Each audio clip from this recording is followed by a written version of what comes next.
You are listening to Power Marketing with Kevin Lee. Here's Kevin. Brand advocacy is one element. We talked about, certainly with referring your friends, you're becoming a brand advocate.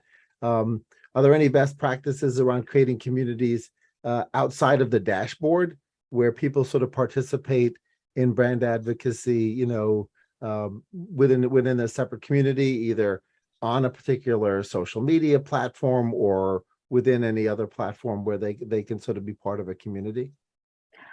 Yes, absolutely. So, community is one of my favorite topics. I genuinely think if you have an engaged customer community, you've got one of the most powerful assets that an e-commerce brand can have. But that said, it's quite hard to do. And we did we did some research last year, I think it was, and we found that less than 15% of a typical e-commerce store's customer base are what we would call insiders, those really, really committed people who will be advocates and really take every positive action that you would like them to.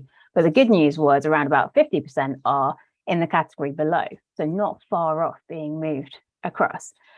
But we know that community mechanism is really, really hard to deliver. And, we would all like to be Sephora with a standalone community platform, millions of members, thousands of open discussions, but it's not going to happen overnight. So I think my advice is go back to that question of, well, where are my customers existing? Where are my customers interacting right now? If they're regularly on Facebook, then a Facebook community is probably the right place to start. And we've seen some brands do really great things there. I think it's Never Fully Dressed is one of our clients, and they drive really fantastic engagement. Their customers are literally speaking for themselves on that platform. I think if your product is based slightly more on usage than consumption, and I'm talking things like bikes there, so things that people love to talk about, they love to compare notes, they keep it for a long time, they build on it, then you might want to look for a forum app in the App Store or something like that. And that could be a quick win because you're just giving your customers a space where they can compare notes, ask questions of each other, and learn from each other as well.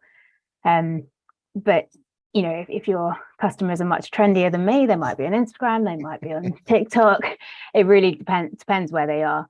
I think there are lots of different ways to create those communities outside of your own store. And that's actually a lot of merit to doing it outside of your own store as well, because you're more likely to engage people there that don't feel sold to, they feel talked to or listened to, they're engaging. And then when they do have something that they want to buy that perhaps they've seen on that community, they're going to come to you to do it. But I think the key is understanding where your community is already having a conversation and then trying to build on that rather than trying to force a conversation to happen somewhere else. Kevin Lee's Power Marketing is available on all your favorite podcast networks.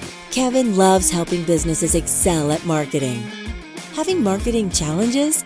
Just like Santa in The Miracle on 34th Street, if Kevin can't help you, he'll know someone who can. Find him on LinkedIn, subscribe, or follow.